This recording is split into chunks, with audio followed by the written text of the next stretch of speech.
Hi, Tom Halbert again, Vice President at Way Interglobal. Recapping what we've talked about on our griddle family. So, start off with the 17-inch griddle grill combo. Again, you got the griddle up top with the grill underneath. Grease tray collection. Next we talked about was the 25-inch side-by-side griddle grill combination. This one offers you a griddle and a grill side-by-side for easy cooking.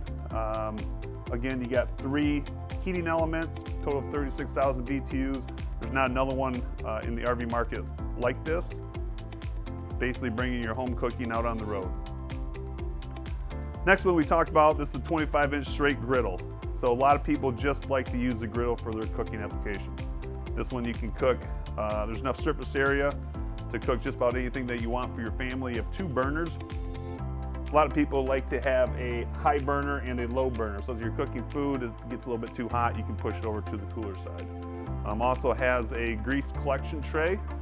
Push the grease down the hole, comes out in the reservoir, empty it out. You can find all of our griddles on our website along with all the other great Way products at www.wayinterglobal.com. Thank you for watching the videos and be looking for more. I'll be back.